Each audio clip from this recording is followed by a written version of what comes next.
Good evening, everybody. I'd like to welcome you all out to the Veterans Day program tonight at Loudoun Valley, titled Honoring Hometown Heroes and put together by the Loudoun Valley Veterans Club. We will begin with several special musical numbers written to commemorate the Civil War. For those of you who haven't realized, this year marks the 150th anniversary of the start of the Civil War, in addition to the 10th anniversary of September 11, 2001. The program will then turn towards remembering that day when everything changed, as we hear Frank's song sing, "Where Were You When the World Stopped Turning?" Following Frank, we will hear from our guest speaker, Major Mark Barth, and then again from the LVHS Wind Ensemble and Orchestra. This Veterans Day, I hope that the program will contain something meaningful for each one of you, and help you to understand the sacrifices that our veterans have made and why it is so important that we honor and remember them. Every veteran is a hero and has given up something of great value to them, be it time, family, limbs, or life, because of their love for this great country in which we live, and in order to protect the freedom that our forefathers bought and sealed with their blood. What we don't often remember, I think, is that we have many of those heroes right here in our midst, and many of them were Loudoun Valley graduates. I hope this year, as we also celebrate the 50th anniversary of Loudoun Valley, we can keep those family members and friends in our hearts. Thank you, and I hope you enjoy the program.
A week before Manassas, Major Sullivan Vallow of the 2nd Rhode Island rode home to his wife in Smithfield. July 14, 1861, Camp Clark, Washington. My very dear Sarah, the indications are very strong that we shall move in a few days, perhaps tomorrow. Lest I should not be able to write again, I feel impelled to write a few lines that may fall under your eye when I shall be no more.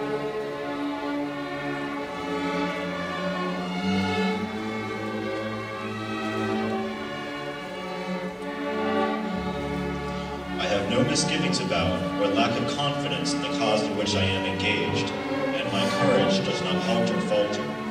I know how strongly American civilization now leans on the triumph of the government, and how great a debt we owe to those who went before us through the blood and sufferings of the Revolution.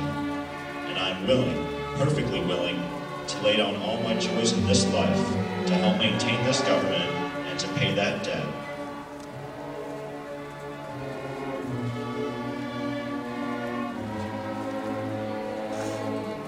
Sarah, my love for you is deathless. It seems to bind me with mighty cables, nothing but omnipotence can break. And yet my love of country comes over me like a strong wind, and bears me unresistibly on with these chains to the battlefield. The memories of the blissful moments I have spent with you come creeping over me, and I feel most gratified to God and to you that I have enjoyed them so long. And hard it is for me to give them up, or burn to ashes the hopes of future years, when God willing, we might still have lived and loved together, and seen our sons born out to honorable manhood around us.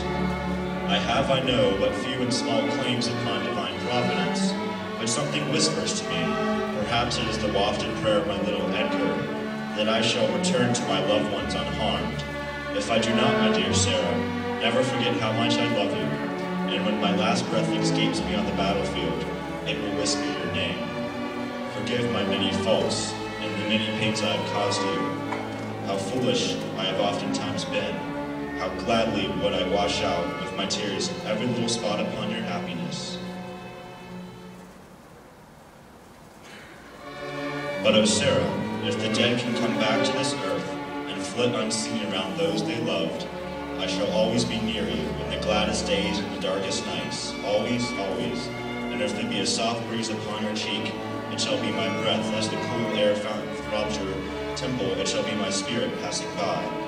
Sarah, do not mourn me dead, think I'm gone, and wait for thee, for we shall meet again.